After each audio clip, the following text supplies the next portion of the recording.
Hi hello friends, ರೇಖಾ ಅಡುಗೆಗೆ ಸ್ವಾಗತ. ಎಲ್ಲರಿಗೂ ಗೌರಿ ಗಣೇಶ ಹಬ್ಬದ ಶುಭಾಶಯಗಳು. ಮತ್ತು ಯಾರೆಲ್ಲ ಸಬ್ಸ್ಕ್ರೈಬ್ ಮಾಡಿದಾರೋ ಎಲ್ಲರಿಗೂ ಧನ್ಯವಾದಗಳು. ಮತ್ತು ನಮ್ಮ ಚಾನಲನ್ನು ಸಬ್ಸ್ಕ್ರೈಬ್ ಮಾಡಿ, ಪಕ್ಕದಲ್ಲೇ ಬೆಲ್ ಐಕಾನ್ ಇರುತ್ತೆ, ಕ್ಲಿಕ್ ಮಾಡಿ.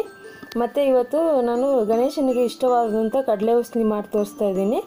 ಇದಕ್ಕೆ ಹೇಗೆ ಮಾಡೋದು ಮತ್ತು ಇದಕ್ಕೆ ಬೇಕಾಗೋ ಸಾಮಗ್ರಿಗಳನ್ನು ನೋಡೋಣ. ಇದು ತುಂಬ ಬ್ಯಾಂಗ್ಳೂರಲ್ಲಿ ಫೇಮಸ್ಸು ಕಡಲೆ ಉಸ್ಲಿ. ಮತ್ತು ಇದಕ್ಕೆ ಬೇಕಾಗೋ ಸಾಮಗ್ರಿಗಳು ನೋಡೋಣ. ನಾನು 3 ಥರ ಕಾಳುಗಳು ತಗೊಂಡಿದ್ದೀನಿ. ಅದರಲ್ಲಿ ಕಾಬೂಲ್ ಕಡಲೆ, ಕಡಲೆಕಾಳು ಮತ್ತು ಬಟಾಣಿ ಓವರ್ ನೈಟ್ ನೆನೆಸಿಟ್ಟಿದ್ದೀನಿ, ಮಿನಿಮಮ್ 8 ಅವರು. ನೆಕ್ಸ್ಟು ಹಸಿಮೆಣಸಿನ್ಕಾಯಿ ತಗೊಂಡಿದ್ದೀನಿ, ಒಂದು 3ರಿಂದ 4 ಚಿಕ್ಕದಾಗಿ ಕಟ್ ಮಾಡ್ಕೊಳ್ಳಿ. ನೀವು ಬೇಕಂದರೆ ಒಣಗಿದ ಮೆಣಸಿನ್ಕಾಯಿನ ಯೂಸ್ ಮಾಡ್ಬೋದು.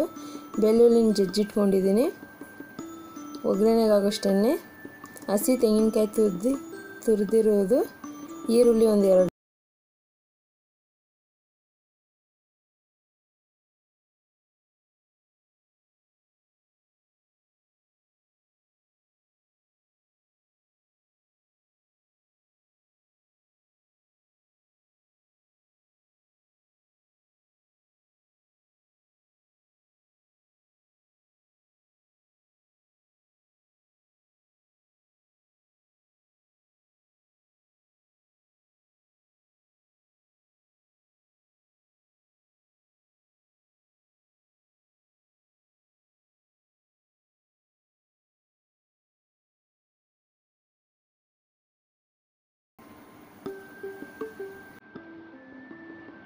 ಇದನ್ನು ಮುಚ್ಚಿ ಒಂದು 2ರಿಂದ 3 ವಿಸಿಲ್ ಬಿಡಬೇಕು.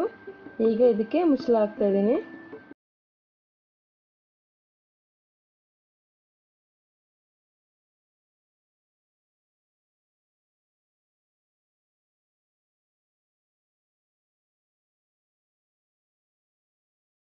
ಬೌಲ್ಗೆ ಎತ್ತಾಕೊಳ್ಳೋಣ. ಇದೇ ರೀತಿ ಎಲ್ಲ ಎತ್ತಾಕೊಳ್ಳಿ. ಈಗ ಒಂದು ಬಾಣಲಿ ಇಟ್ಕೊಳ್ಳಿ, ಅದಕ್ಕೆ ಒಗ್ಗರಣೆಗಾಗೋಷ್ಟು ಎಣ್ಣೆ ಹಾಕ್ತಾಯಿದ್ದೀನಿ. ಎಣ್ಣೆ ಕಾದಿದೆ. ಈಗ ಸಾಸಿವೆ ಹಾಕ್ತಾಯಿದ್ದೀನಿ.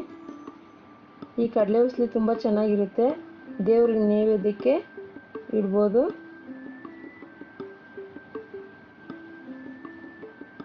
ಸಾಸಿವೆ ಚೆನ್ನಾಗಿ ಅದು ಚಿಟ್ಟಂತ ಸಿಡಿಸ್ಬೇಕು. ಈಗ ಇದಕ್ಕೆ ಕಡಲೆಬೇಳೆ ಹಾಕಿದ್ದೀನಿ, ಅದನ್ನು ಚೆನ್ನಾಗಿ ಗೋಲ್ಡನ್ ಕಲರ್ ಬರೋವಾಗ ಹುರಿಯಿರಿ. ಚೆನ್ನಾಗಿ ಹುರಿಬೇಕು. ಬೇಕಂದರೆ ಉದ್ದಿನಬೇಳೆ ಕೂಡ ಯೂಸ್ ಮಾಡ್ಬೋದು ನೀವು. ಈಗ ಕಡಲೆಬೇಳೆ ಚೆನ್ನಾಗಿ ಹುರಿದಿದೆ. ಈಗ ನೆಕ್ಸ್ಟ್ ಇದಕ್ಕೆ ಹಸಿಮೆಣಸಿನ್ಕಾಯಿ ಹಾಕ್ತಾಯಿದ್ದೀನಿ. ನಾನು ಹೇಳಿದ್ನೆಲ್ಲ, ಬೇಕಾದರೆ ನೀವು ಒಣಗಿದ ಮೆಣಸಿನ್ಕಾಯಿನೂ ಹಾಕ್ಬೋದು. ಹಸಿಮೆಣಸಿನ್ಕಾಯಿ ಹಾಕೋದ್ರಿಂದ ಕಡಲೆ ಉಸ್ಲಿ ತುಂಬ ಟೇಸ್ಟ್ ಬರುತ್ತೆ. ಮತ್ತು ಬೆಳ್ಳುಳ್ಳಿನ ಜಜ್ಜಿ ಹಾಕ್ತಾಯಿದ್ದೀನಿ, ಅದು ಫ್ಲೇವರ್ ತುಂಬ ಚೆನ್ನಾಗಿರುತ್ತೆ ಕಡಲೆ ಉಸ್ಲಿಗೆ. ನಂತರ ಕರಿಬೇವು ಸೊಪ್ಪು ತಿನ್ನೋದ್ರಿಂದ ತುಂಬ ಹೆಲ್ತ್ಗೆ ಒಳ್ಳೆಯದು. ಈರುಳ್ಳಿ 2 ತಗೊಂಡಿದ್ದೀನಿ. ಇದನ್ನು ಚೆನ್ನಾಗಿ ಇವಾಗ ಉಪ್ಪು ಹಾಕಿ ಒಂದು ಸ್ವಲ್ಪ ಫ್ರೈ ಮಾಡ್ಕೊಳ್ಳಿ. ನಾನು ಕಡಲೆಕಾಳು ಬೇಯಿಸೋಕೆ ಹಾಕಿದ್ದೆ ಸ್ವಲ್ಪ, ಇವಾಗ ಸ್ವಲ್ಪ ಹಾಕಿ ಚೆನ್ನಾಗಿ ಹುರ್ಕೊಳ್ಳಿ.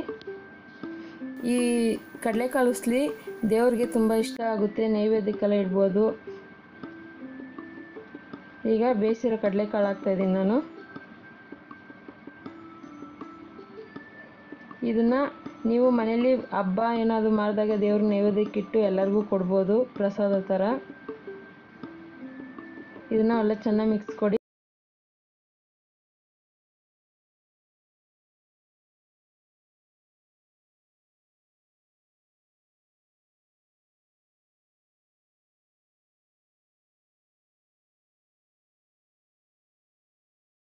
ಈ ಥರ ಈಸಿ ರೆಸಿಪಿಗಳನ್ನ ತೋರಿಸ್ತಾ ಇರ್ತೀನಿ, ಪ್ಲೀಸ್ ನೋಡ್ತಾ ಇರಿ ರೇಖಾ ಅಡುಗೆ ಚಾನಲ್ನ. ಈಗ ಇದಕ್ಕೆ ತೆಂಗಿನಕಾಯಿ ತುರಿನೂ ಮತ್ತು ಕೊತ್ತಂಬರಿನೂ ಹಾಕ್ತಾಯಿದ್ದೀನಿ. ಲಾಸ್ಟಲ್ಲಿ ಇದನ್ನು ಸ್ಟವ್ ಆಫ್ ಮಾಡಿ ಲಾಸ್ಟಲ್ಲಿ ಹಾಕಿ ಮಿಕ್ಸ್ ಮಾಡ್ಕೊಳ್ಳಿ. ಕೊತ್ತಂಬರಿ ಲಾಸ್ಟಲ್ಲಿ ಇದನ್ನು ಸ್ಟವ್ ಆಫ್ ಮಾಡಿ ಹಾಕಿ ಮಿಕ್ಸ್ ಮಾಡಿಕೊಂಡ್ರೆ ತಯಾರಾಗಿರುತ್ತೆ ಕಡಲೆ ಉಸ್ಲಿ. ನೋಡಿದ್ರಲ್ಲ, ಇದನ್ನು ಒಂದು ಸರ್ವಿಂಗ್ ಬೌಲ್ಗೆ ಹಾಕ್ಕೊತಾ ಇದ್ದೀನಿ. ಈಗ ಇದನ್ನು ಸರ್ವಿಂಗ್ ಬೌಲ್ಗೆ ಹಾಕ್ಕೊಂಡಿದ್ದೀನಿ. ನೋಡಿದ್ರಲ್ಲ, ನಮ್ಮ ವಿಡಿಯೋ ನಿಮಗೆ ಇಷ್ಟವಾದಲ್ಲಿ ರೇಖಾ ಅಡುಗೆಗೆ ಸಬ್ಸ್ಕ್ರೈಬ್ ಮಾಡಿ, ಲೈಕ್ ಮಾಡಿ, ಶೇರ್ ಮಾಡಿ. ಇದೇ ಥರ ಈಸಿ ರೆಸಿಪಿಯನ್ನು ನೋಡಲು ರೇಖಾ ಅಡುಗೆ ಚಾನಲ್ನ ವಾಚ್ ಮಾಡಿ. ಎಲ್ಲರಿಗೂ ಗಣೇಶನ ಕೃಪೆ ಇರಲಿ ಎಂದು ಕೇಳ್ಕೊತಾ ಇದ್ದೀನಿ. ಧನ್ಯವಾದಗಳು.